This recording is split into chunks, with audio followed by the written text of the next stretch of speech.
Welcome back to Stakelbeck Tonight. When we want the inside story on what's going on in Israel, especially in the diplomatic realm around the world, we turn to our good friend, Special Envoy for the Israeli Foreign Minister, Fleur Hassan-Nahoum, joins us now from Washington, D.C. Fleur, great to see you.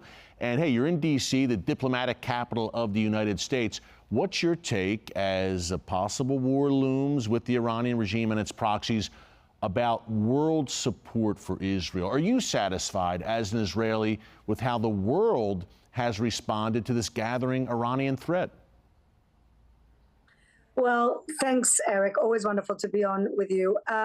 Ultimately, look, the United States has sent a number of ships to the Gulf, mainly as a deterrent, mainly as a way to prevent a regional escalation of what could turn out, and I don't want to be the angel of doom here, but it could turn out to be a much wider war if it gets out of hand, and we don't know if that's going to happen or not. So I think that Israel is happy that the United States are sending these warships as a deterrent and as a warning to Iran not to escalate the conflict.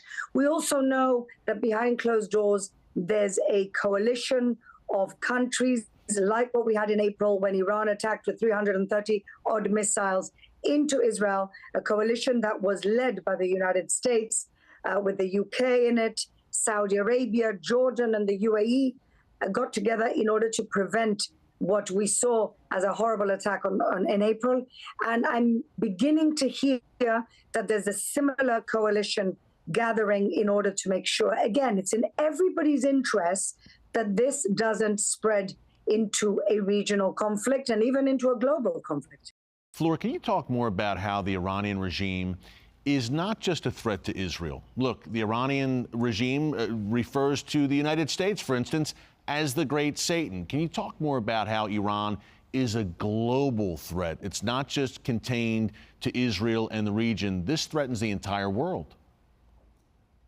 Absolutely, Eric. You've hit the nail on the head. Iran has very big ambitions, and Israel is only in the way of their global ambitions to get rid of the United States as the order of the world, as the democracy that the United States is. Israel is simply the first stop on their much bigger ambitions. They want to get the United States out of the region, but eventually they want to get to the United States as a free and liberal country. They want to take over the free world. They want to create a caliphate over the free world. This is Islamic fundamentalism. And Iran is the head of the snake, Fleur. Some have called it the head of the octopus when it comes to regional terror, certainly with that ring of fire that surrounds Israel on all sides.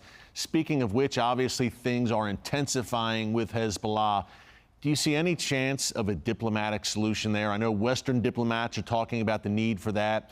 The UN clearly has not been very effective in that regard. Is there any chance at any sort of diplomatic solution with Hezbollah, or will Israel eventually have to deal with that Iran-backed terror organization decisively? So Hezbollah is a great case in point because, first of all, they are funded and sponsored and trained by Iran, as is Hamas and the Houthis. But also, just think about who Israel eliminated last week. Israel eliminated last week a very bad guy called Ford Shuker, who was the guy who gave the order to kill those 12 children in that playground playing soccer.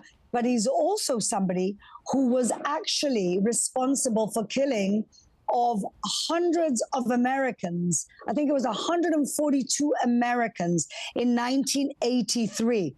So these people are not just killing Israelis, they're killing Americans. And I hope and I pray that America, Israel's strongest ally, will stand strong, not just because of defending Israel, but because of self-preservation.